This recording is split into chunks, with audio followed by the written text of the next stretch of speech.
to CiNPA this month. Thank you for coming out. Not really much in the way of announcements. Still working on presenter for next month. Tonight, if you read your emails, we have Mike Carr, who's a CiNPA guy, and I'm not going to go through his CV because I only focus on one part of it, it's the barbecue thing. But you can read all about it. He's going to talk tonight about GDPR. So, Mike, you can have the floor. Thanks. Thanks for having me. I actually used to come to these a lot, but my schedule's just not screwed up. This gentleman keeps scheduling me to teach classes on Thursday night where the security special interest group usually holds their meetings. Mike's actually our official, I don't know if you know this, but he's our Official lawyer? Yeah, our Yes, official yeah. lawyer. Fortunately, we don't need a lot of legal. Thank God, yeah. I'm seriously, I was way back in the beginning, right? I got my law degree in 2001, so it's been a while. Anyway, take a quick poll. We were talking about beforehand. Does anybody not know? I'm curious. I think the teachers always ask the question. Can everybody hear me? It's like, shit, I don't know. I can hear you. I don't know if everybody can hear. GDPR. Anybody got an idea what the G stands for? Great. General. Great. General. Okay. A lot of people think it's global and make the mistake and say, oh, global data protection regulation. This is general data protection regulation. One of the other things we'll talk about is the fact that in Europe, when they say data protection, they mean privacy. They don't mean security. Okay, so that's the other thing that throws people off. It comes over to across the pond, so to speak, and there's data protection all over, and everybody's reading it. They think, security. No, it's privacy. There. So for those of you who don't know, I actually had a clicker, a remote mouse that I was going to bring from work, and I looked inside. There was only one or two batteries. It's like, oh, that's worthless. But anyway, so who the hell is Mike Carr? I love this cartoon. This cartoon is so prevalent still, right? Anybody remember when this first came out? There's a few of us in the room that are old enough to remember the first came out, right? It's a great cartoon. It's still relevant. So, went to LaSalle High School. I know that half of you then cuss me out because I'm a West Sider.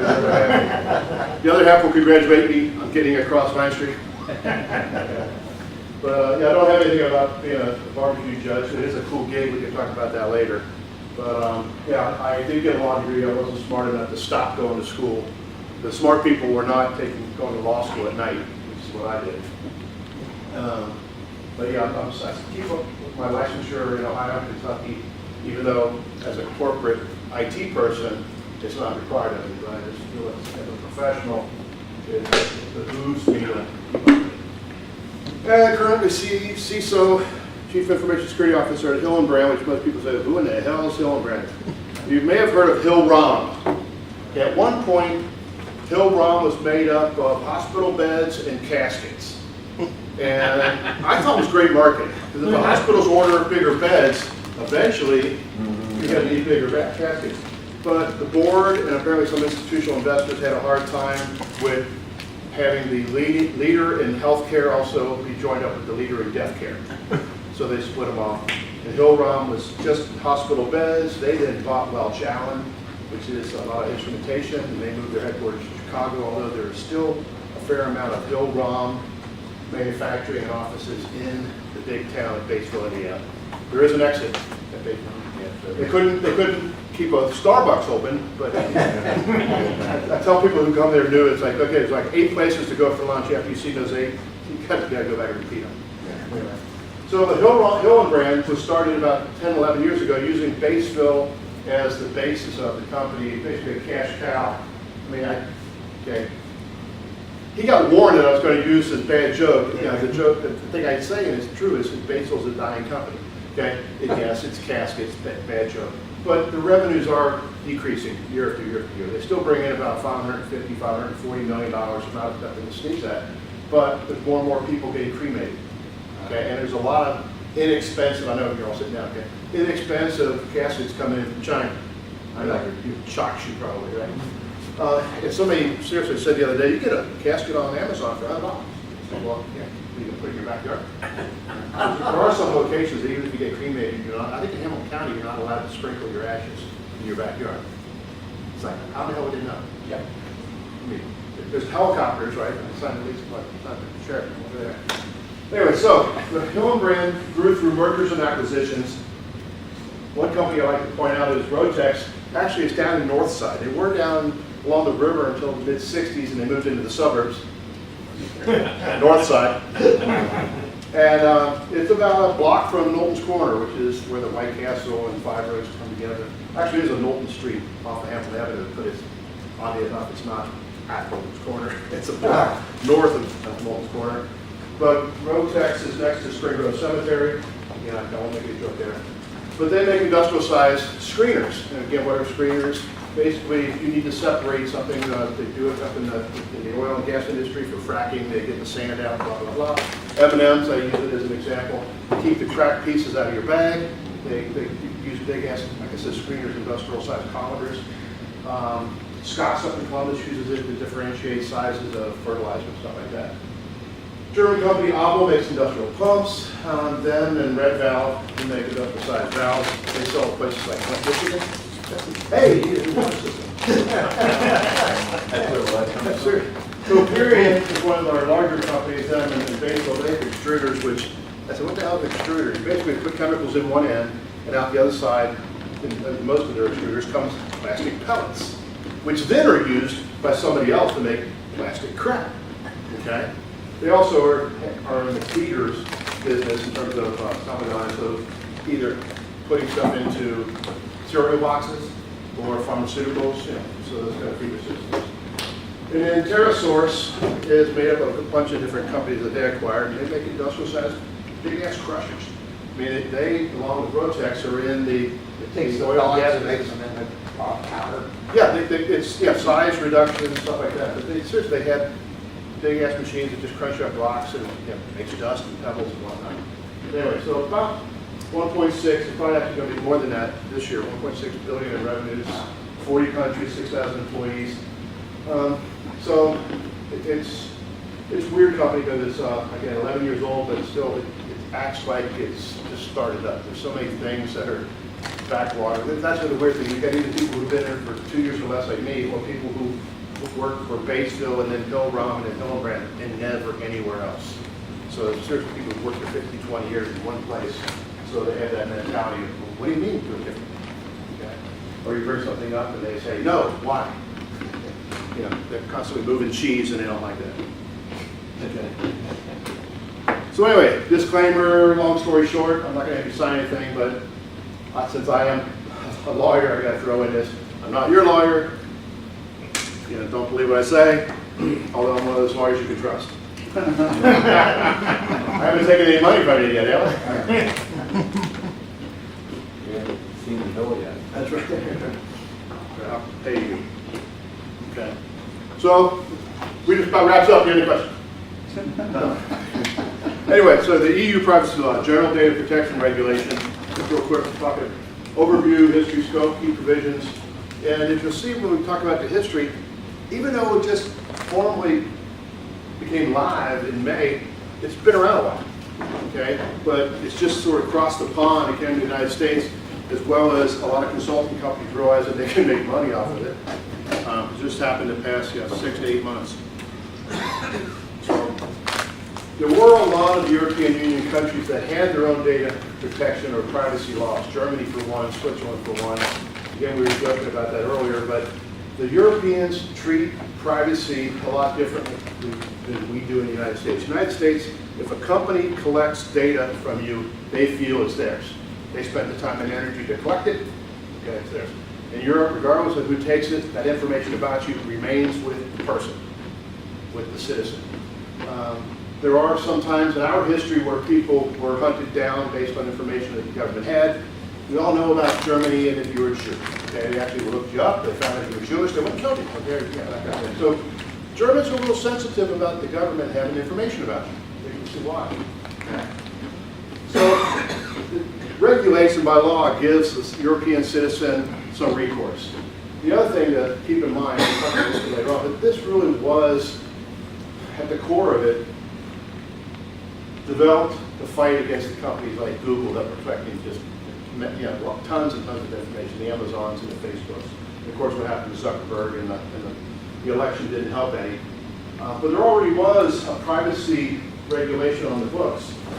This one just kind of a little bit more extensive and a little more teeth. We'll get into the fines a little bit later on. But it's kind of amazing if you look at this time frame. Nobody should have been surprised by it. Okay? And yet there were lots of law firms and lots of consulting companies that realized just in 2018, damn, we can make money off this stuff. This is so complicated, because they wouldn't tell you where the English version of the law was. You can hire us and we'll explain it to you. Okay? And there's a lot of room for interpretation, which of course lawyers and consulting companies love, right? Okay. But anyway, just know that. So 261 pages. Of course, there's a couple pages that say this page is intentionally blank. I love this. I've never seen one that said this page is accidentally blank. So you'll find things referenced by the article. So I don't memorize all of them, but I know Article 4 is definitions. Okay, things like that. So there's 99 articles, 11 chapters, high level categories. It's easy to follow, but there is, like any federal law, if you look at the Code of Federal Regulations, and if you get into reading federal law, you're into that kind of stuff, you need to sleep or whatever, there's a lot of explanation about what the different regulations, or what the different requirements mean, which is kind of helpful. And now you're not going to be hurting for advice and counsel for free on what these are. There's a GDPR for Dummies book you can get, that kind of thing, which is great because there's a lot of people who don't understand technology, don't understand security and privacy terms. So giving them those kinds of documents are very helpful. You'll find lots of 8.5 by 11 infographics. Although personally, I don't really love that. I just call them PDF files. But the graphic, it's an infographic. Yeah, it's those kind of graphics are there. It's entertainment graphics. Okay. So the scope. The focus is primarily on EU citizens. So if you've got any data about a European Union citizen, GDPR applies to you. Of course, and you say, well, how in the hell are you going to find it? Well, odds are if you're not Google, Facebook, Amazon, a big player like that, they're not going to be coming after you first. Okay? But when they get down to the point of finding you and you haven't complied, they're probably going to nab you pretty good. Okay? And again, to be honest with you, I don't know how the European judicial system plays itself out. In the United States, if you have a federal law, the first couple of years after a law is enacted, it spent its time in court because somebody's going to contest it, and it goes through the court system before it actually starts to be applied. So I expect that to happen in Europe as well. But the tricky thing is anything that can be used directly or indirectly to identify a person, and we'll see that a little bit later on, what it means by indirect identify a person, constitutes personal data and has to be protected.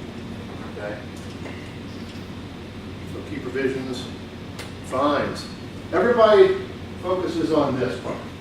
The sky is falling. Oh my God, you better do this because it's $20 million or global annual turnover. And everybody in the United States goes, what the hell's that? I mean, seriously, it's like, I'm an okay smart guy, but I've never heard, none of my MBA courses talk about global annual turnover. Does that mean how many people you lose? But anyway, it's net sales. The gross sales minus the cost of selling, that kind of thing. Okay? So this is what you hear from the Chicken Little folks. They forget to mention to you that there are other steps that the judicial process will go through. And only will they bring these out, A, if you can afford it, B, if you just sort of snub them all and didn't even try to do anything. So the old mindset of something's better than nothing applies to GDPR. So there's a lot of consulting companies that have been trying to make money off of that, going, no, don't worry about it. It's a process. So hire me for many years. That way we don't have to hurry up and get her done and then you never see me again. Okay. So it can be expensive, though, if in fact you run afoul of the regulations. Okay. What constitutes personal data? There's some stuff that's makes sense. Date of birth, name, okay, salary, payroll information, okay, biometric data, special situations. So trade memberships, even the fact that you're part of a trade union. One that a lot of IT people focus on is IP addresses. It's personal data. Because it can, if you don't renew a lease on the IP address, right, odds are come Monday you're going to get the same address you had on Friday, that kind of thing, right? So you probably noticed it in the past 3-4 months on many, many websites you've gone to. It's almost an old-fashioned pop-up that says, you know, our cookies collect information you accept. So what they're asking for is consent to them collecting information that's stored in the cookie. Okay? The trade-off, obviously, if you say decline, it may not let you go to the website. Okay?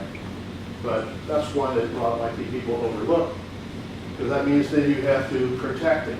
Now, you may not have looked that into your SIM, or if you haven't outsourced your network and security management system, you may not be worried about that. But there's a lot of information that falls under the whole notion of personal data, and you will see personal data spelled out as opposed to personnel data. A lot of people make the mistake the same way they sometimes call it the global data protection regulation. A lot of people will say it protects personnel, but it's not personnel, it's personal. So anything that can be directly or indirectly tied back to an individual. Any questions? Oh, okay, good. I can say I don't know what the best of them. Okay. If you're a data subject, meaning an EU citizen, these are things that you now have the right. You have the right, like we all talked about, going in and saying, what data do you have on me, and I want to see if it's correct or not. Okay? You not only have that right, you also have to say, you have the right to go in and say, what data do you have on me, get rid of it. Now, if you're a company that hires a person, you have by law a requirement to keep that data for a while. Okay? You're going to be allowed to do that. But you're Amazon, you're Google, you're Facebook, you're, what's the Chinese marketplace? Alibaba. Yeah, Alibaba. I mean, that's not enough. If you decide I'm never going to shop with you again, you have the right to go in and say, hey, what information do you have on me? And B, I want you to get rid of it. Okay? Or, depending on if you move from one telecom to another, or one utility company to another, you could actually say, I want you to send them everything. Sort of like HIPAA's designed. Everybody forgets about HIPAA being portability, the idea of you don't have to be Patrick Swayze and carry around your x-ray with you, right? You can theoretically go to a medical clearinghouse and everybody can get your access to all your records, that's the vision for HIPAA. Well, the 5 years that may never come about, so you can have them actually send your data to somebody else. Okay? Again, I like the emphasis on no trust. No trust. Now, what is missing is timing. There's no regulation, no requirement to have it done today, yesterday, or next month, or next year. Okay, so that we're working on it. Yeah, okay. So we in the United States know that you typically you pay for it. So for somebody in Europe to say, yes, I'm deleting it. Make it project work. Got people on it. Top men. So those are going to be interesting. The right to be forgotten oftentimes raises a lot of questions, because does that mean if I've got monthly backups that I keep forever, the old-fashioned systems used to actually make monthly backups and ship them off the SunGuard data center, all that kind of crap? Do I have to go back through all this and move it? That's a TBD, to be determined. Because we know that, A, the odds are that even if you have them on some, maybe I'll date myself, on some reel-to-reel that's off-site, you go get it, it's like, anybody got a tape drive that works? Anybody got a mainframe I can connect it to? Like that crap. I always used to joke with people and said, I got all these documents, what are they? They're in Multimate. They're in WordStar. Anybody got a copy of that? I said, no, it's like, that's garbage. Okay, so what does it mean to be right to be forgotten? Okay? How far do I have to go to actually remove the fact that you have data with my company, or I, as a company, have data about you? That's going to be tested in the courts.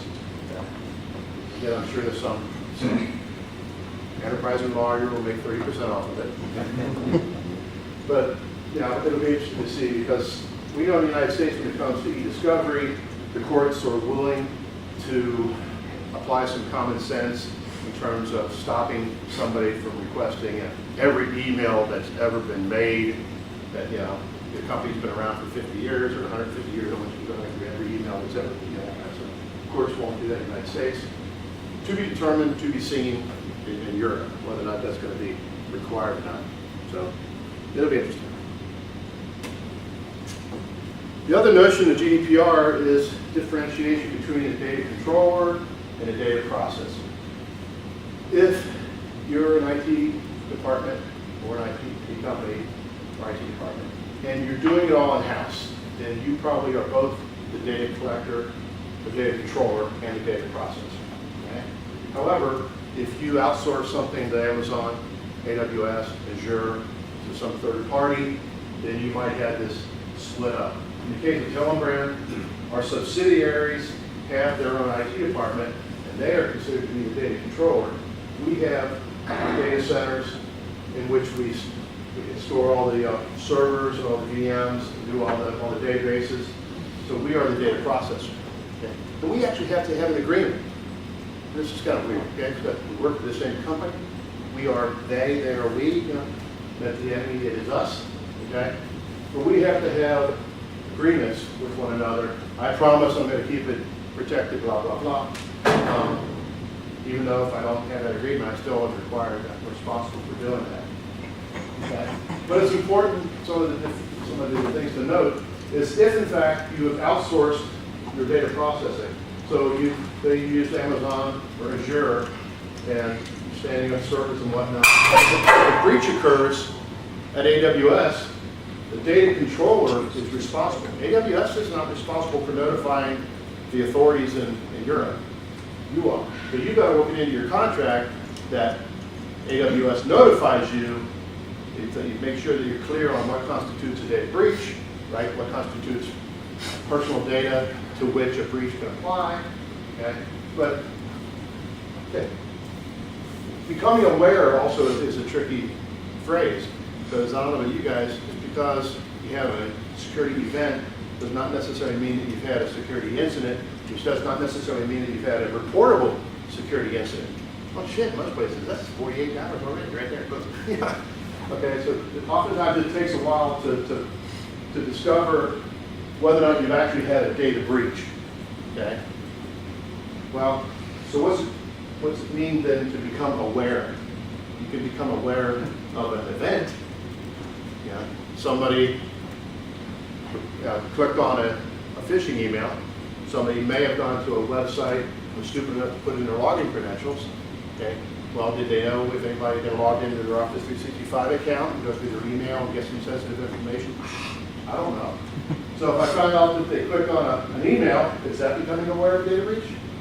Or is it when I realize that somebody exfiltrated a file out of their Office 365 inbox or folders or their SharePoint account? Okay. So that's going to be an interesting one to watch. Okay. So, but you also notice within the regulation, there's a lot of referencing to anonymization and encryption, but they don't require it. They recommend it. Okay? And they don't come out the way a lot of state data breach laws do. And basically, a lot of state breach laws will say that if you encrypt, that's your get out of jail free card. You don't have to notify the state attorney general if in fact it's encrypted. It doesn't explicitly say that. But anyway, but that's one of the things that they recommend in the regulation, but they don't say that you have to. So you'll find a lot of software companies that are saying you have to encrypt everything with GDPR. You should, but the regulation itself doesn't require you to. Yes. You talked about contracts, and I understand model clause, model contract. Corporate binding rules. Are you going to talk about data privacy shield? And I thought about it, but didn't write anything down about it. So, if you haven't heard about Privacy Shield, it was a precursor to some of these corporate binding agreements. The thought was that Europe needed the United States for commerce, so they didn't want to be real jerks and hard asses about it. If they realized that the companies in the United States were not as secure as they should be, so they had a loose agreement in terms of if you do these things, we're going to, I think you have to actually apply for a Privacy Shield, right? Okay. But I don't know that the EU hasn't actually come out and said the Privacy Shield is dead, right? you're talking about the previous one, Privacy Shield, they do allow and allow people to adopt. It's under question now Whether or by not- the EU Parliament on whether they're going to continue. So it was a way of showing that your security practices are up to snuff, right? It's basically a self-assessment that you are. Right. That's also what CSA Cloud Security Alliance also has their STAR registry, where if you're a cloud provider, you can do a self-assessment and stuff like that. It's better than nothing, right? Better than sharp stick in the eye. But it'll be interesting to see whether or not they. I mean, it's my understanding it's one or the other. I mean, those are the two. If you're receiving data, if you're getting data transfers to you Right. as a data control, it's got to be one or the other. That's my understanding. What do you mean one or the other? Either the model clause, so you're signing a contract, Right. or you attest to it on Data Privacy Shield. Yeah, so we're probably, Hill and Brown, we're going to be doing both. We've got the old Privacy Shield, and then we're going to still do the binding corporate rules, which again is a contract amongst departments in the company. Right. So, I mean, they're legal entities. yeah. Yeah, they are, but I mean, they all tier up to the same shareholders. Yep. So, but you're right, and so we've got German incorporation that is all part of the, but yeah, so exactly how that'll play out, it's still fluid, I guess the term that I would use. Yep. But yeah, I was just going over this one. I don't go into detail on privacy. I knew that.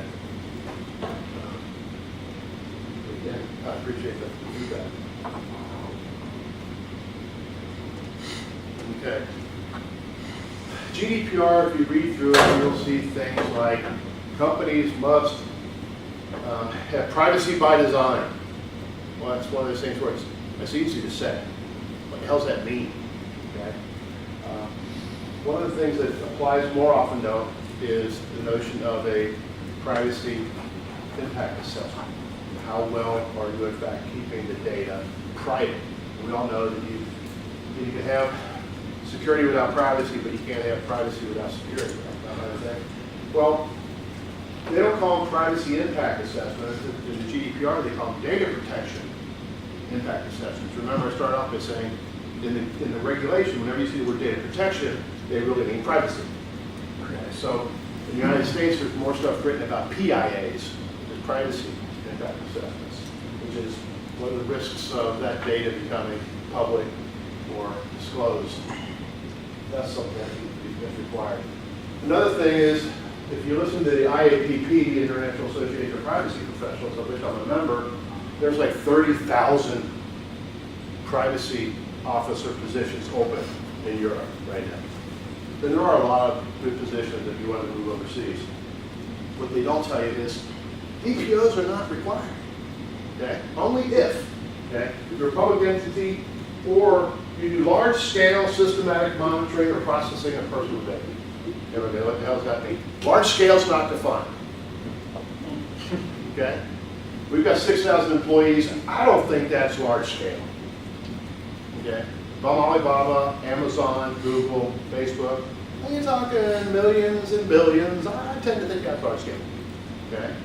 But our CFO over in our German subsidiary felt that they needed a DPO, so they didn't want to hire a person because they were so reluctant to increase headcount.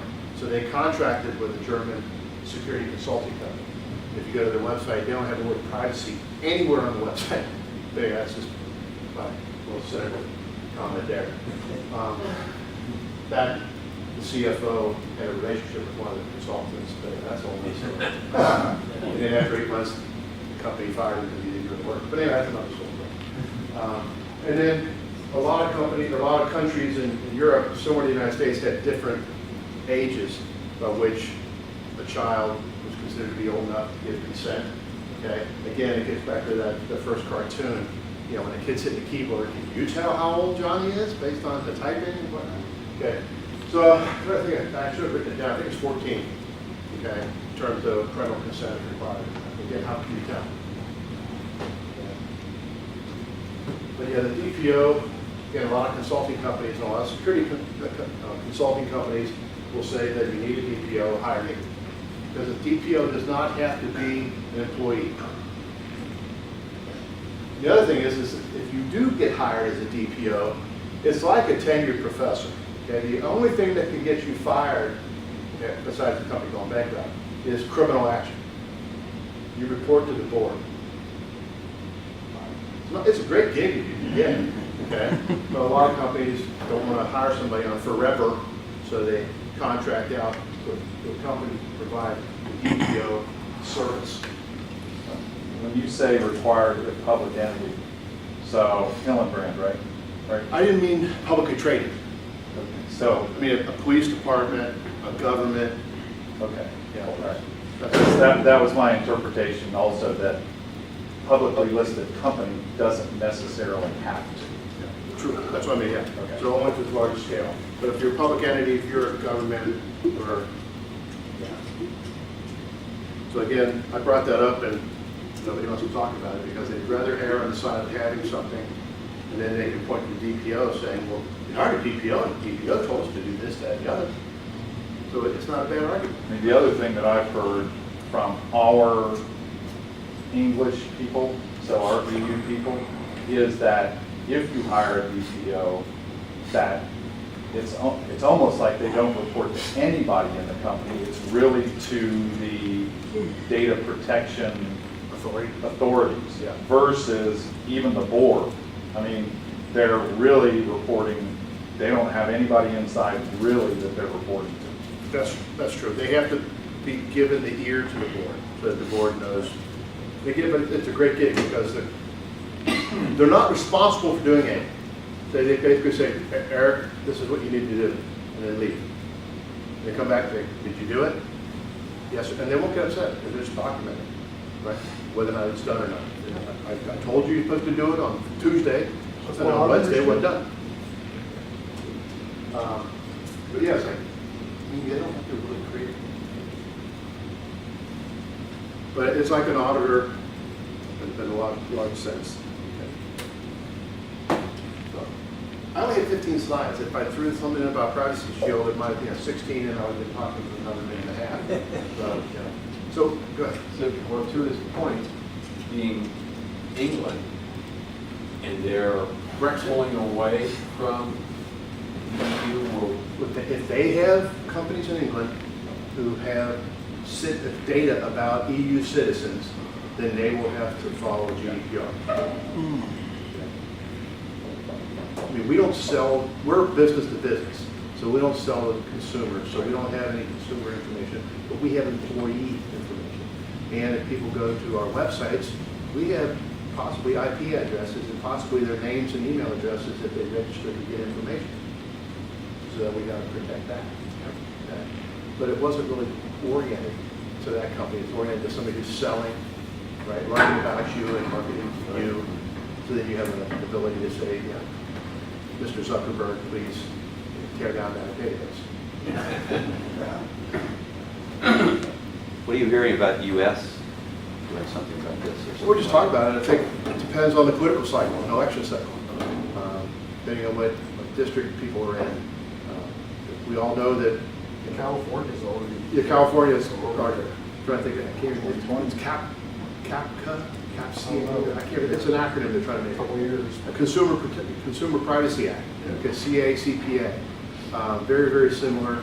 And there's some senators and Congress folks who are trying to, for years they've been trying to get a federal data breach notification law standard. Because if you are in a number of states that do business across the United States, they're all different in terms of how much time you have before you have to notify victims. Because I have colleagues in the legal office who say, don't call them victims. Not victims. I said, unfortunate recipients of a security incident. How about that? politically correct way to say. But yeah, so in the United States, all the data breach notification laws are different. You know, the reporting for Ohio, I think, is within 45 days. That's it. Yeah, and in Indiana, it's best effort, you know, do the best you can kind of thing. So it varies. But HIPAA, 60 days. Yeah, so all privacy notification laws are all over the board. So you can definitely appreciate that the 72 hours. I don't know, that's, in my book, that's 3 days. That's pretty cool. Do math. Again, what's it mean? You have to have an operational definition of what's it mean to have a data breach and when you become aware of it. So when Bob's finally light bulb went off, they clicked with him, that bad shit happened. Does this all come to fruition at the same time, or some of this over a period of time? It all became active May 25th, Okay, 2018. But it's coming. People knew about this. The last change was a couple years prior. But it's amazing the number of people and organizations that waited. Why not? I personally think that actually was part of the consulting and law firm strategy, right? Because they may not need me if I tell them 2 years ago how to set it up.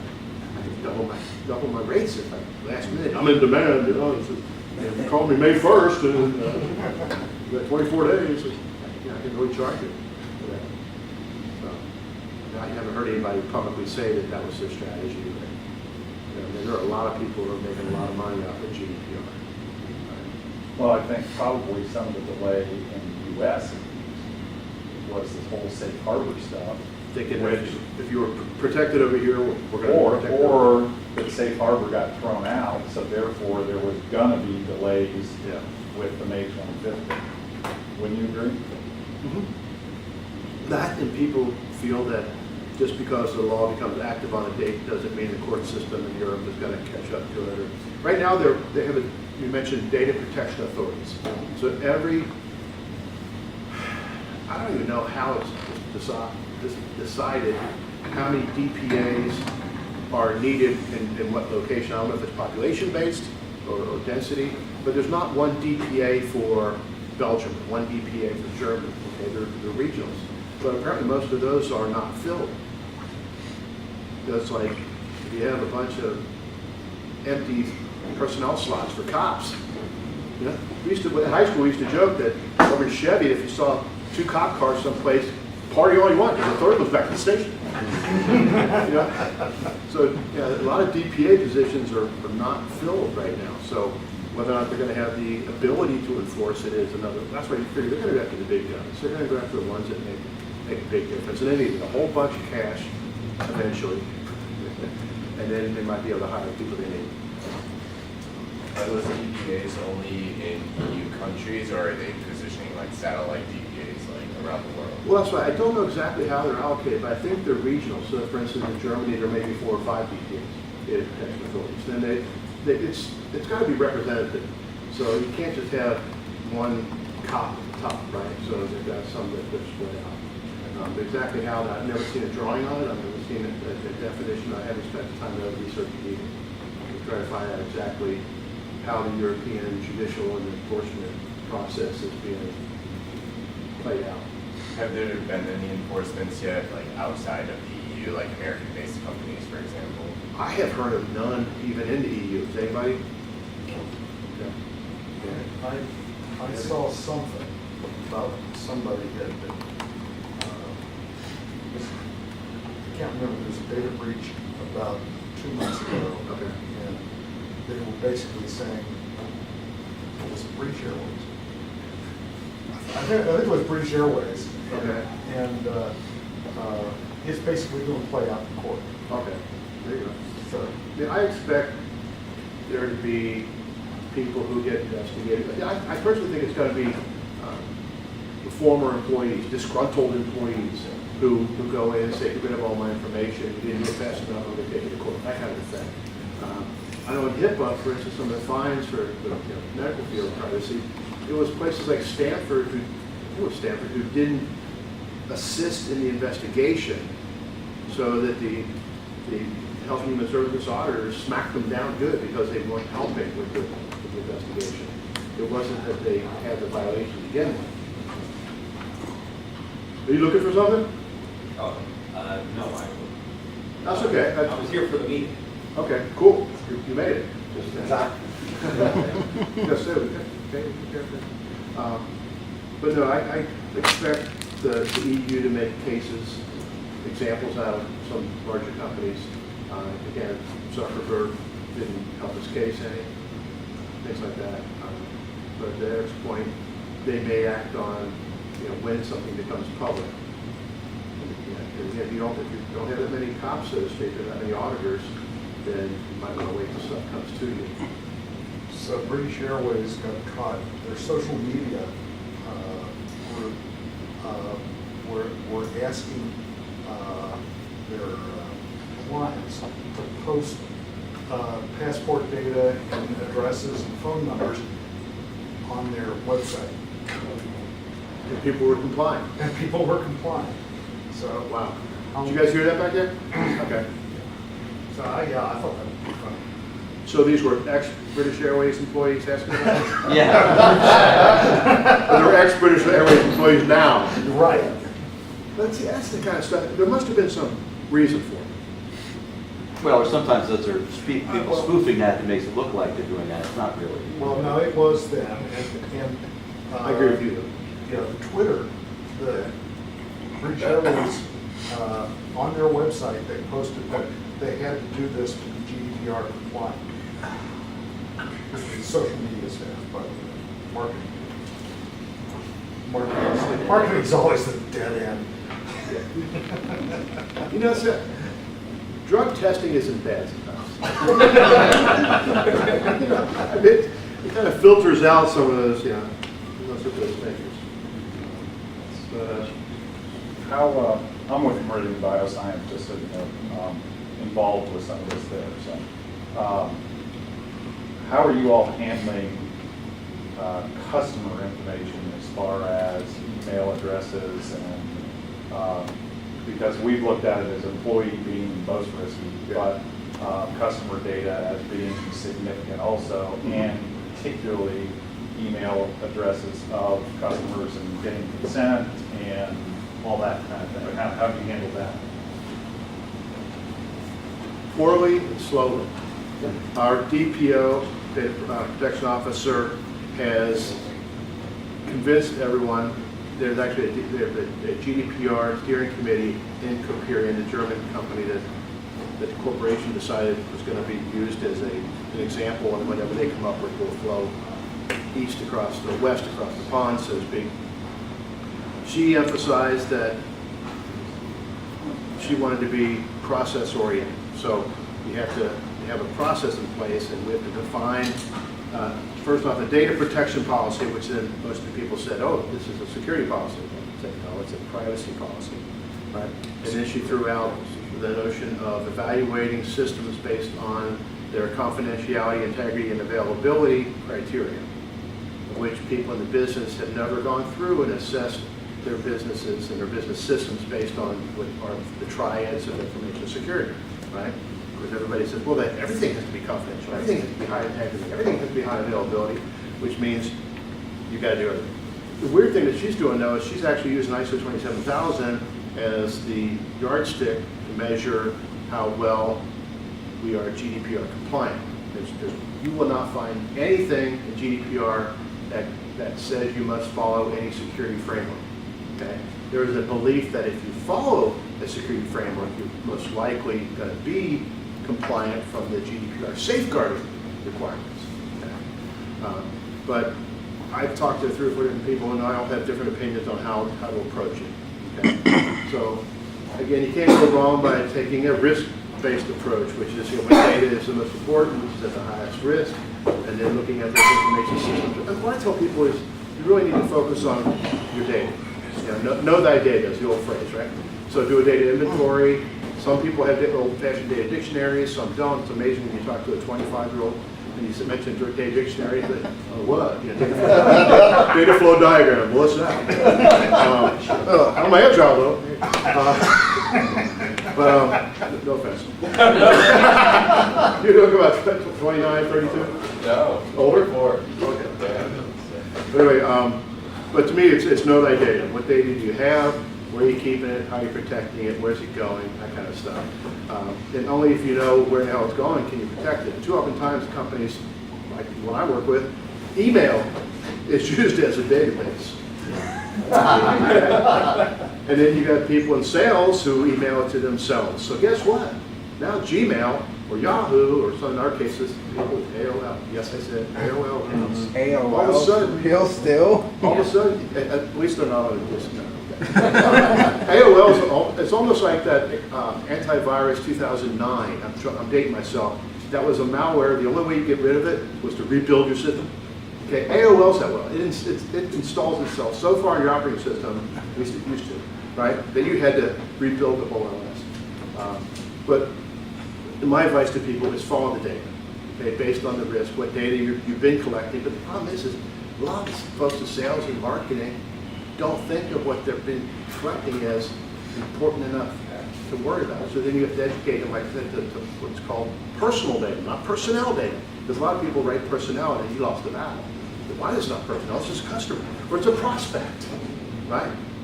Well, guess what? Even the prospect all of a sudden falls into personal data to worry about. And if somebody were to come to you and say, what information do you have of me? And they say, none, you can never buy anything from us. And they were to dig deeper, they probably could get a few pennies out of you. You know, if in fact they found that you kept their email address and name and stuff. Well, and that pertains, at least in our world, to, we've got, you know, a resume tracking system or an Yeah. applicant tracking system, and then you need to delete all that information out in some period of time. Well, and what you have to do with like Toledo is a recruiting piece of software that often integrates with HR systems. You have to introduce the explicit consent, and I didn't talk about that. So if you're going to collect information from someone, you have to get explicit consent. We've all seen cases where it's, if you don't want to get this, unclick this box, right? Okay.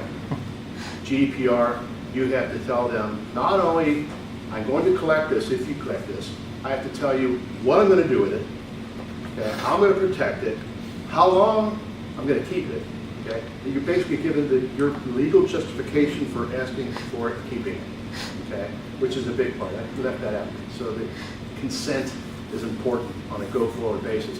But there's a lot of companies who have relationships with companies. You've got to go back, similar to HIPAA and GLPA, you have to go back and negotiate contracts, okay? Which again, that means opportunity for somebody to fix money. So as a U.S. citizen, if I do business with somebody in Europe, does it extend to me in coverage? Do I have the same rights? So if I'm doing business with somebody in the EU, they have my personal information. You're not an EU citizen. So You're not a data it's subject. EU centric. No, so I'm saying, so it's Yeah. absolutely EU centric. So if it's an EU citizen, no matter where they are, no matter where you are as a company receiving the data, Right. you're responsible. Yeah, those data subjects can come to you and ask to be forgotten and that kind of thing. Now, whether or not they're going to come after you for, that's another thing. But Yeah, you know. not yet. Yeah. I used So to you're I used to the work in the companies- EU, do I get some coverage? That's right. Let's go to the six-person company in the U.S., you know, Idaho.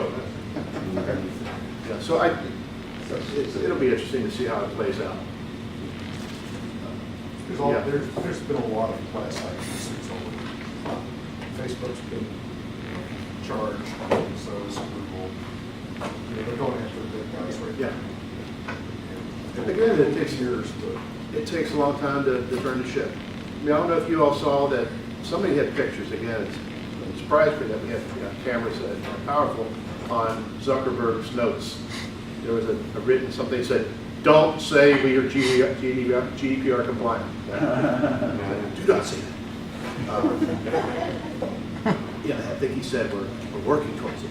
Well, it's like, okay, well, it's May 25th, right around the corner. But most companies are having a hard time with the consent part. Yeah, so if somebody sends it to me unsolicited, what's my obligation in that regard? I cleaned out a whole lot of my junk mail because I didn't consent. There you go. A lot of these guys, if they were European based, they sent you an email to continue receiving our newsletters. Yeah. And again, there's a lot of press about unnecessary work relative to consent. If I sign up for your newsletter, you don't need to send me another email saying, you know, do I want to continue to get the newsletter, that kind of thing. You do have an obligation to inform me that you have a newsletter, that I am signed up for it already, and I can opt out, and under what circumstances that you're collecting my information, all that kind of stuff. So, consent's important, but a lot of people don't know that they have the information. So that's why having an inventory of your data is so important. But having the data for that, being honest with yourself about where that data goes. I don't know how many of you work in an environment in which you get emails from the public or from consumers. Oftentimes, they will send you information that you never asked for. The higher ed environment, they'll send you your social security number. And they say, no. And then you get stupid people that work at the university who then reply back. And so then it gets, without removing the SSN, so then it's in the reply, and it just propagates. But, yeah, so you've got to watch out, what data do you have, where does it go, and then a lot of people aren't going to be willing to admit that they copy to a thumb drive, or they have an external hard drive at home and they copy it off there, or they email copies of everything to their own personal account.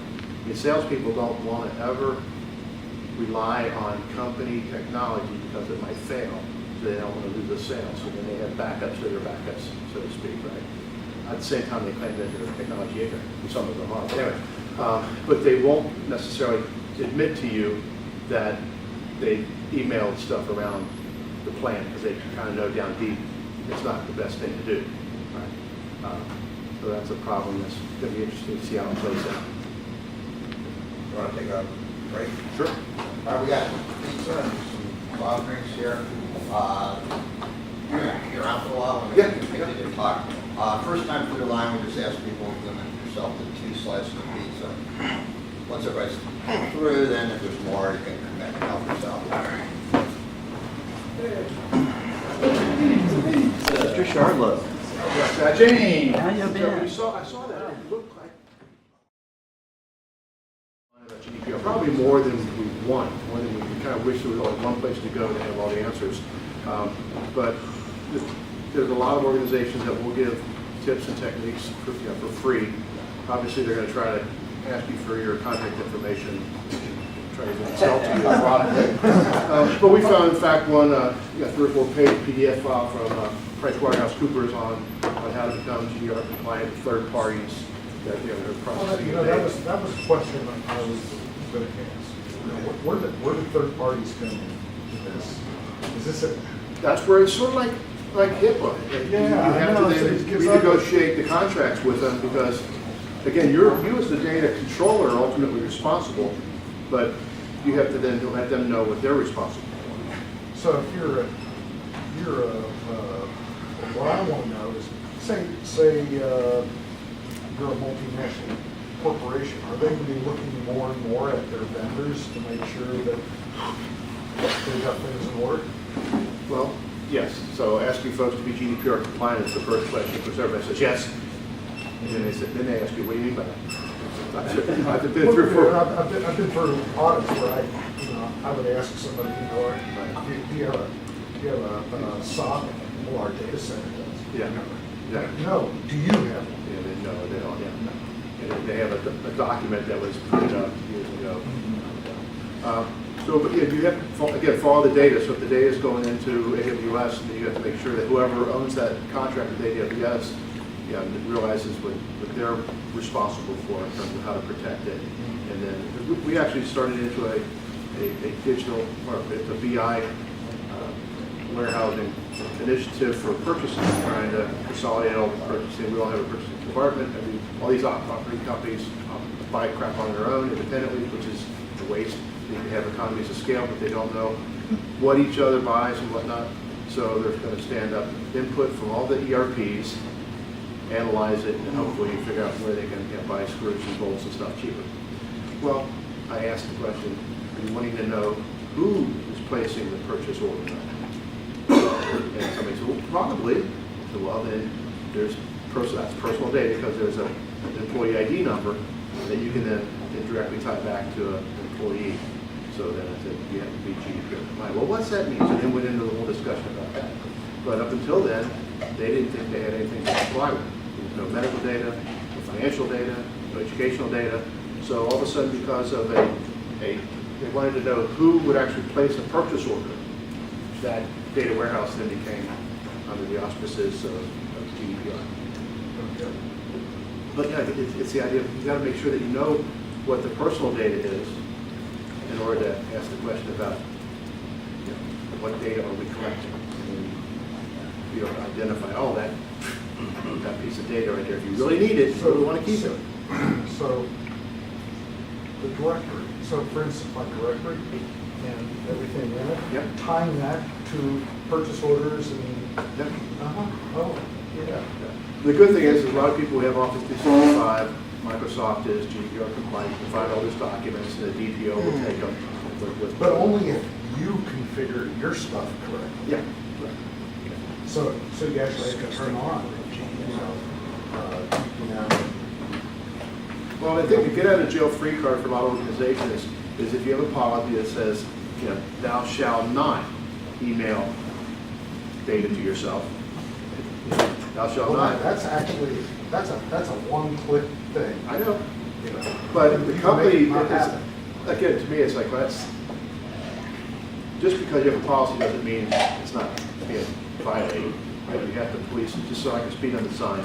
It means nothing if nobody ever gets a ticket when they speed, right? So to have a policy that says you shall not email personal data to your outside the company email system.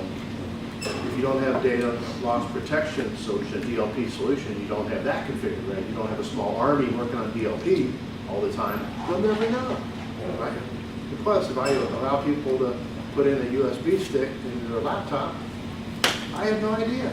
So then you're indicating USB drives on your laptop. And guess what? I can still take a picture of the crap on my phone.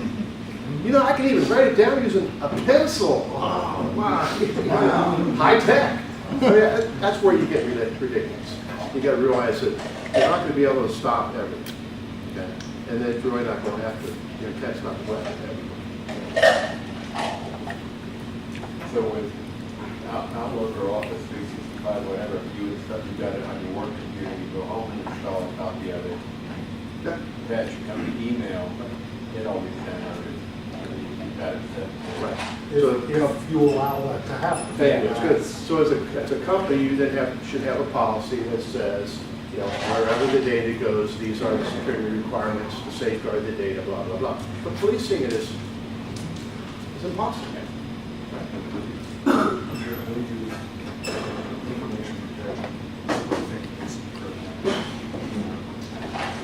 But enforcing it, the idea, you could say, you could enforce encryption at work computers, right?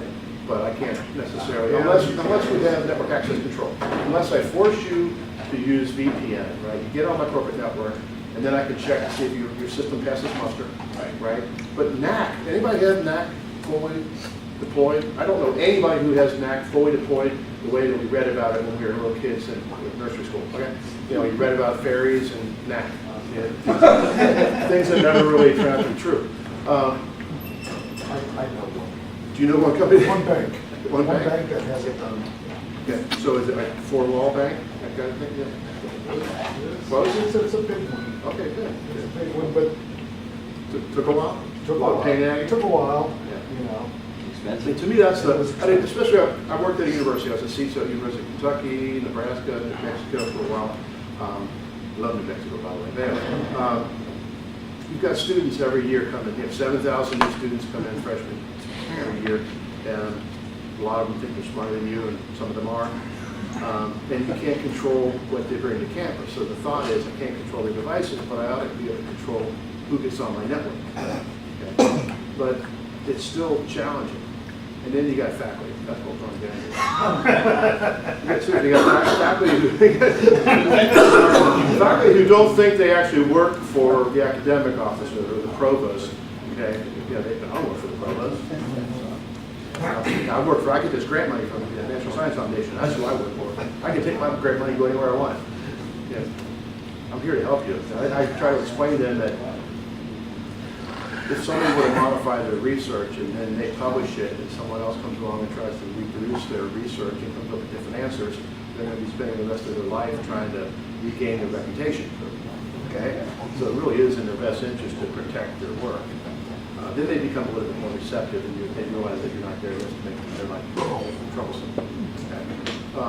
But no, the whole idea to follow that data, it's a rabbit hole. It really is. Because we all just acknowledge, you write stuff down, you take a picture of it. Okay, I'm not gonna. Well, okay. There's a few of us in the.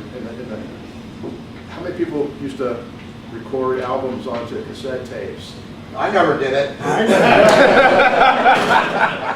That was legal for archival purposes. You'll have one copy, right? It's self-destructed anyway. You had to have the original, as long as you had the original. Wasn't that what those music clubs were for? I'm not old enough to remember that. I used to remember. Oh, I read about that stuff. Now, Napster was gone by the time I saw it. But anyway, a lot of people committed copyright violations back in the day. It just took 45 minutes, and you had to flip the album over halfway. Right?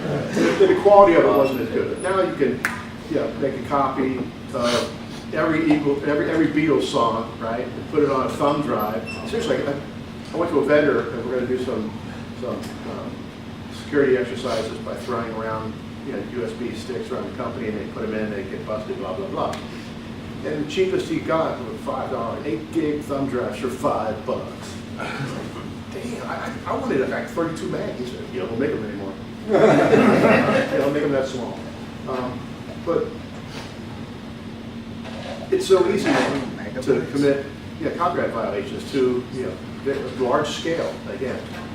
Millions of digital recordings in a matter of seconds around the planet, kind of thing. So the same thing about data. I can't stop data from leaking out. It's a joke. It really is. And I mentioned before in the meeting that my fear as a security professional is for companies to wake up and realize it doesn't matter how much I spend on security stuff. It's never going to be perfect. Therefore, I'm not going to spend much. If that ever happens, there are a lot of companies that are tank, a lot of shops. Wasn't that the Sony approach? What's that? Wasn't that the Sony approach to security? In terms of their email and their movies and stuff? Well, that's rule one. No, I'm talking about Don't that. make fun of a crazy dictator who's got hacking skills, hacking resources at his disposal. But anyway, the GDPR, it's going to be interesting to see how it plays out. Nobody has, it's like HIPAA. I mean, Eric, you've been dealing with HIPAA and GLPA for years. Is there anybody that has it perfect? No, I've never seen it. Because you deal with smart people and doctors, and they, I'm sure they listen to everything that you tell them. Doctors are the best. I mean, they're the smartest. They ask them, they'll tell you. That's true. Them and attorneys. Yeah, that's the same. Does anybody work in an IT department for a law firm? Okay, it is terrible. It's like, who's worse though are surgeons who are also university professors. Because they can kill you and then they can tell you why. But lawyers also, especially if they're partners, they think it's their company. So you end up with 250 bosses if you're in the IT department at a law firm. And they all think they know that. And if I have to, you'll hear lawyers say things like this, if I have a breach, well, it's on me, kind of thing. But unfortunately, the firm's name is going to be on the headline, not the. But nobody's going to hit it perfect. I think there are unfortunately, a lot of people making money off of GDPR, and there's a lot of fear. Similar to how it was with HIPAA. Less so with GLPA. I think the banks were so conservative, they didn't want to spend anybody. Seems like once they start prosecuting a few people, all of a sudden some people who would say, oh, that's never going to be us or something. Right. Suddenly get religion and realize, oh, maybe we need to do something about this. Well, the federal government, correct me if I'm wrong, you had the penalties with HIPAA, and then they also had an incentive of meaningful use. Right. So they not only told you, I'm going to fine you, but I'm going to give you money if you do it the right way. So cost avoidance isn't enough. You also get money. And it was really, you got paid to do what you're required by law to do. So, anyway. Anybody else? You should have been. Sharon, you have a lot of great points. But my takeaway from what you mentioned is there's so much information online about GDPR. But what you didn't say was, and I've wasted so many hours reading it all. Because it's like anything else online. I don't know about you. I hardly ever will put surf the net because it's like, damn, it's Wednesday. The whole day's gone, right? There's just so much time you can spend doing, reading stuff. And it's, I don't know, there's a stupid game that my wife and I started driving from Albuquerque back to Cincinnati, similar to the Carr bingo kind of thing, pass the time kind of thing. Well, we had 4G. So whenever we see a historical marker, we look it up in Wikipedia, and then go from there, we find a link and we click on it. So we ended up doing all this linkage through Wikipedia, right? And finding out that actually the Oklahoma City bombers were related to the guys that in Waco, that were related to, all this kind of stuff. So unfortunately, you can do that with GDPR. Just keep clicking on all these links, and all of a sudden you find out that you're older. You might have learned something about the GDPR. But as we saw right before while you're eating, that there's a bunch of YouTube videos that Sharon pointed out on GDPR. So if you don't want to read it, you can listen to it. Yeah. It's all on those lines. So any other questions, concerns? I mean, what do you say? What's your heartburn? What's your biggest challenge that you've got? Everybody else thinks it's somebody else's job. I see this. It's cross-functional. Don't let anybody tell you it's HR, it is marketing, It's IT's job. What are you talking IT, about? there are a variety of functional areas that have to do it. Also this, I call it model laws, model contract, we're multinational, so we're a data receiver company. We're getting data transfers You're a from data processor. data controller and a data So you collect it, processor. okay. But the data and so what we've been told from our European subsidiaries is either you register for this data privacy shield, or you sign these model contracts, or they're illegal. And they can't because they've got to stop transferring data. Yes. So we're a Workday user for our HRIS, and so we're getting personal data on these employees going into our HRIS, coming through us to Workday, and so we're having that data transfer, and they would have to stop doing that data transfer or assign a small contract or privacy shield. But nobody's told you a date. Well, it's May 25th. I mean, So they quit sending it to you then? we are taking a risk-based approach. and we are in the process of signing the model contract. I mean, that's what we're doing. It's just not done yet, but we are in the process of doing that. And that model contract is very prescriptive. It is this, and the European Union says this is what it's going to say. That contract between mutual companies inside the corporation. But you can list the personal data that you're talking about that we keep for legitimate business interests, because we've had our European Union employees sign, we've put it in multi-languages, the whole deal. We've provided it out as essentially a contract, an employment contract kind of thing, where we're collecting all this data on you, and you're going to sign it, and they have to sign that, essentially, to continue employment. Would we fire them? Maybe. But they have signed that we are collecting this data on you, and that we have legitimate business interests to have. Right, your purpose, retention, and use. Sure. The data privacy shield is what I was trying to think of a minute ago. Did you talk about that? He did. Well, I know, but does everybody know what it is? Go ahead, you want to talk to it? Talk to it? I thought maybe you could, since your company's done it. I can, well, I didn't say we did. They're taking the risk-based approach. I quite honestly, I recommended against it. That's just me. I'm talking on behalf of, my name's David. So, I notice I didn't give my last name, right? Bob. Dave Bob. So, because I think that data privacy shield makes you much more high risk for reputational issues, because you are out there with, and I think the count last I heard, and this was probably 2 months ago, was like 3,000 other US-based companies that have assessed and self-listed themselves out there, but it is a publicly available. I mean, we could go right now and go to Data Privacy Shield and find all the people that list them, all the companies that list themselves there. And it is also legally binding to, I've been told, this is what I've been told, to the FTC. So if you say you are doing it and you're not, you're then legally going against US law, not just EU, because you signed up for Data Privacy Shield.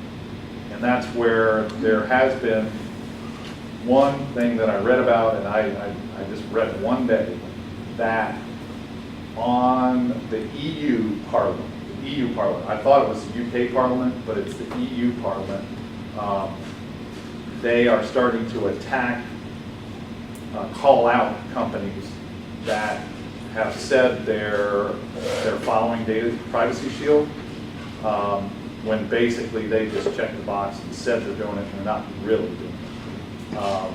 And there's at least one company that got called out by the EU Parliament on that, which there was a predecessor called the Safe Harbor provision, or Safe Harbor, was supposed to be similar, more teeth put into the Data Privacy Shield, but it is a self-assessment. There's no other way around that. And what's the other thing on Data Privacy Shield? That Once you start it, you have to continue to pay a small. yeah, the money is nothing though. The money's like $1,000 or something. Yeah, even if you decide not to do it after you've already been approved with it, it's like, I think $200 a year forever and ever, as long as the company's in business.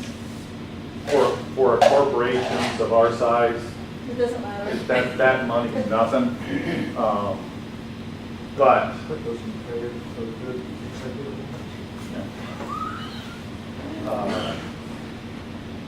We're tea time. To what Bob said, I tend to agree that it is bad to have a policy or a statement of practice that you don't follow.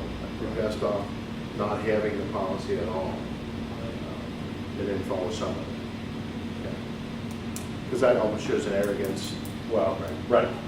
And they'll come at And the those Data Privacy Shield, my interpretation of Data Privacy Shield, I think of it, of the GDPR as being 16 clauses and 7 additional requirements. Is that those two numbers mean anything to you?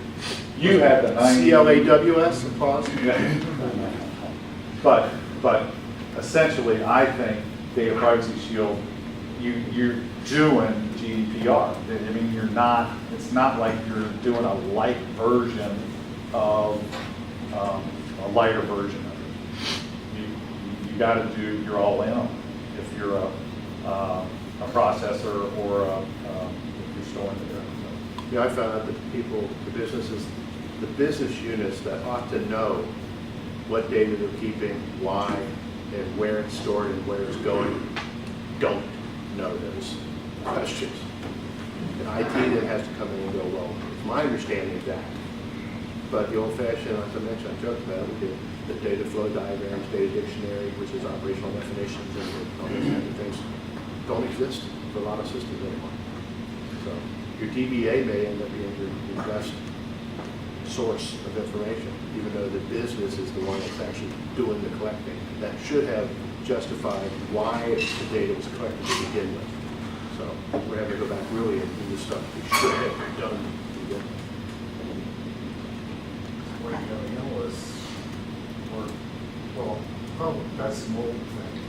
What's that? An analyst. Data analyst. Yeah, business analyst, business process analyst. Well, it's a great example also. Your metadata may dwarf your data. Yeah. Where the data is, how it's being collected, how it's being stored, right? The longevity of it, all that kind of stuff, compared to just the data. So, because I've always said that your data classification, it'd be nice if the data would tell you what class it is, and then you'd be able to know how to technically protect it or handle it. Again, then your metadata is more important than the data. Are there any special tools where they're documenting? There are lots of organizations that will sell you tools. There's a lot of GRC, governance, risk, and compliance tools that will say, use our tool for GDPR compliance. But there are other people who swear by spreadsheets. You've got to find out what works for you. So there's no requirement in the regulation for a particular tool. My concern is if they audit and you swear on a stack of dictionaries that you know all your personal data, and this is where it is, and this is how it's being protected, and this is where it goes, and they find it going elsewhere, you've got egg in your face, so I'm sure they're going to smack it down for it. But I also tend to think it's going to depend on how arrogant you are. And you go in saying, this is our best effort, this is the process that we went through to try to get to this point, right? Please, if you find something, tell me so I can protect it. That's a lot different than saying, yeah, we're compliant, what the hell you want? So, again, I think it goes back to, get more beats with honey kind of stuff, seriously. I have to say that's absolutely correct. It was the, banks that were arrogant, or, you won't find anything. Well, that's the stupidest thing. 'Cause that's the challenge. And we all know Equifax, one server. One server, that kind of thing. So, Rich. Well, since some countries have state-sponsored hacking, is there an increase in that to find the GDPR non-compliant data so that their countries can get from fees? Within the EU countries against other EU countries? I hadn't heard of that. It probably wouldn't surprise me. But I'm thinking that the nation states, though, are doing more cryptocurrency mining and changing elections, Well, Facebook says they don't know exactly who made those suspicious accounts yet. Well, that's good. Metaphor. Anybody else have anything? Words of wisdom? I'm curious. I think through all these discussions, I believe it's important that, and we've also discussed the fact that companies really don't know what their data structure is. And, who has rights to that data? And we need to, without having to impose a law, try to get the word out to companies who really need to consider how the information that you have for your company is handled. They're not Because going to do that if there's. it's not just the self-interest of the individual or whatever, but if they can get personal information out of your company, well, can they also not extract proprietary information?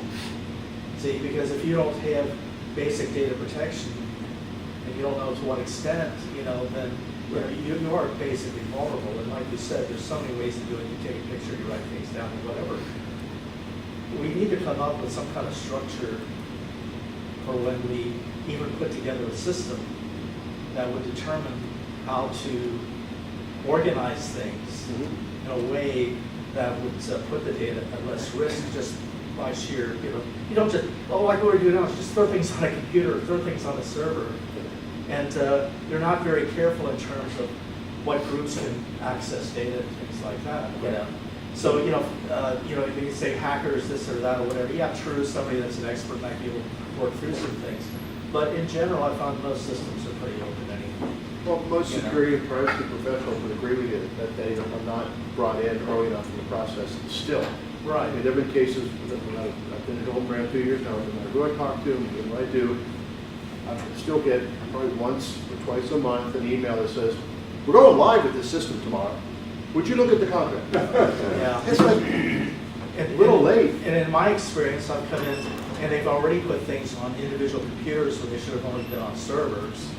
And people on notebooks having information that they were supposed to just access off the servers and, like you said, making copies of things. So a lot of that stuff, you can't just go back and try to put a genie back in the bottle when it's already spread out over the internet and God knows where. We need to come up with some kind of structure. Somebody's doing an upgrade to a system or installing a new system or setting up a new, let's just say a satellite office. That when we do this, we start with some kind of security in mind to begin with, you know. You can try to say, oh, that's going to be the programmer's job to build their applications with security or whatever. But I don't see much in terms of where's the actual framework. You know, they tell you Yes, what you yes, should be yes, doing, one. but there's no actual framework. Well, there are lots of frameworks, but I think the point he's making is, what do we need to do to get the leaders of the organization Right. to change their decision-making process? Because it is risk-based. Yeah, I see oftentimes where the decision is made to do something, not do something, compared to, take this dollar, do I give it to the security guys? Do I give it to the IT guys? Do I give it to marketing? Do I give it to engineering, right? Where am I getting the best return? And what are the odds of something bad happening if I do A, B, C, or D? And you're right, it has to come from the top, because people on our stage, we can set up, like I know Eric was going to refer to, we do have standards, okay? But you have to have the buy-in from management To follow it. that makes it, and decide who is it that is going to get this type of clearance, and who is it that's going to get minimal clearance. And you have to have some kind of thing to start with that goes beyond the technical aspects of that. It also requires enforcement. It requires sometimes the company changing its culture and trying to get people to understand. Something as simple as tailgating through a doorway into a building, okay? Are you using that key fob or that badge? Are you tracking people, or are you using it just for entry? Well, people, oh, it's just entry, we don't really care, we're not worried. Until something gets stolen, then they want to see the logs to see what that kind of thing. Well, Bob came in, but he never left. Yeah, he didn't. Most companies don't require you to wand on the way out. The other companies will say, I do that so I know in a case of a fire or tornado, how many employees are in the building. Again, that's fine to say until something happens and they want to use it for another reason. But oftentimes you're not, companies and HR management's not going to come down on somebody for not badging in or not using a key fob to report on the way in. But there's security implications of that. So if you find out that somebody's emailing something, do they fire them? Do they sue them? How do you change behavior? Again, as IT professionals, we've been talking about that for years. How do you change behavior?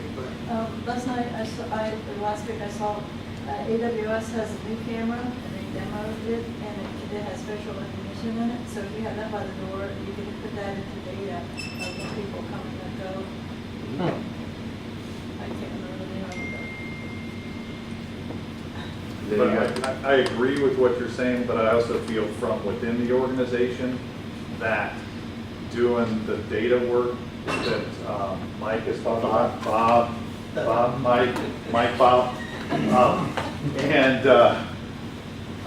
because I am in 100% agreement. It's about where the data is. First of all, doing an inventory, and you've got to include the business as far as the business people as far as classifying it. But then you start putting layers around it, just like you do security on any other thing. Is if you can make it harder for people to have the data leakage out and that kind of stuff, you just start putting the layers in. But I have recently been convinced that that whole data process that Mike was talking about is one of the very, very keys and foundational to doing something like this. Yeah, what I hope comes out of this, and the discussions, is that we'll start to consider actually how we're handling our data, and not so lackadaisical, setting up structures of what you're saying. Because at least you have something that's starting to give some type of guidance, and it's better than nothing kind of thing.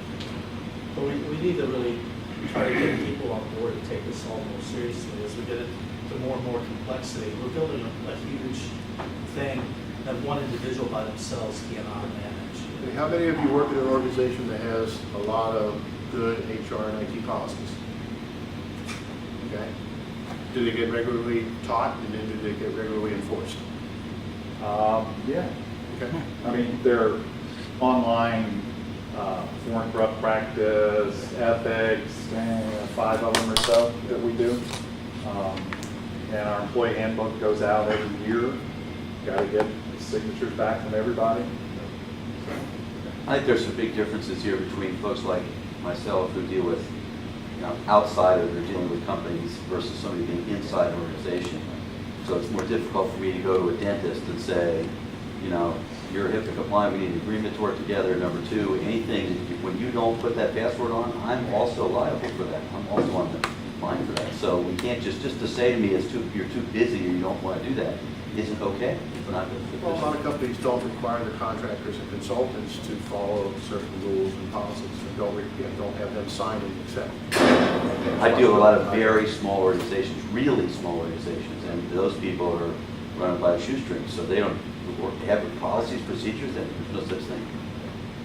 So you're talking to a dentist or a doctor or a lawyer or something, as a one person, two people, three people, they haven't even thought about stuff. So that's, but your comment is we got to start saying these, we got to start educating these folks and say, just because you're a small business and you don't see yourself as Procter & Gamble, doesn't mean that you don't need to pay attention to what's going on. Well, that's what I tend to tell people a lot, that it doesn't matter if what you have online is really valuable or not. It's a target because it's online. Somebody will get it and then try to sell it to some other criminal who thinks it might have value. Again, why would they do that? Why would a criminal lie I'll give you a about good my example. value? It's like, they're criminals! I give you a good example. I have a business that's a mortgage broker company. So they don't really do the mortgages. They help get people connected and do stuff. There are four. There's an owner and three employees. And I think one of the employees is a part owner. And they have Office 365. Was set up before I got there.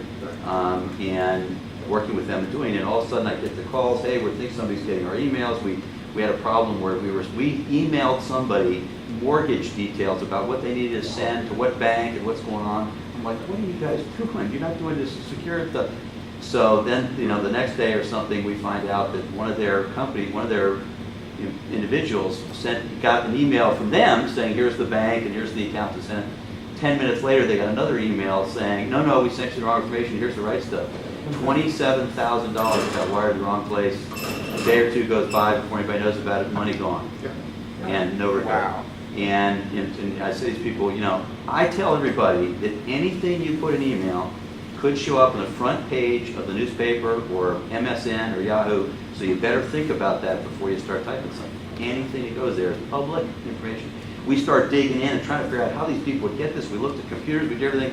Finally, I called up Microsoft and said, can you help me go through this? I'm thinking, they have so many screens and stuff that we found somewhere in the back door somewhere, somebody had got in and set up a forwarding in a back corner of Office 365. And this person was getting it forwarded to Yahoo or Gmail or some account, very generic account with no information, made up information on who it was and stuff. And that's how they were getting the jump on this. We took it out, we're not having that trouble. But now they're all of a sudden, oh yeah, maybe we should have let the mortgage company send that. Really? Now you're thinking about that? Well, we did it because it was a service to our customers. The MFA, multi-factor authentication, or one-time passwords, if they can help in terms of people not getting snookered in the But don't send to begin with. Why even send the company, the actual mortgage company is having a conversation. They're using a secure system. So why was it even necessary for them to send this information? So it wasn't, and clearly it's right. Now the employee is, I guess, related to the owner and maybe a part owner or something, and so she's decided she's going to pay the guy back the money over time to make it right for the system. But And another thing I see is people, they're too small for anybody to, fool with. Well, this is my example, 27, there were four people at $27,000. Doesn't matter how small you are. But you're exactly right. So basically what happens is people don't understand that people use your personal information and open accounts using your history or whatever they can gather, and just have it under a total different address and another name or whatever. And so these small businesses, people have done well, they're people with money or things, they've done well in their business, or it was a family business they took over, whatever. There's some big money sometimes in this thing. So you might have a much bigger credit ability than you think. If somebody takes out a mortgage or does something and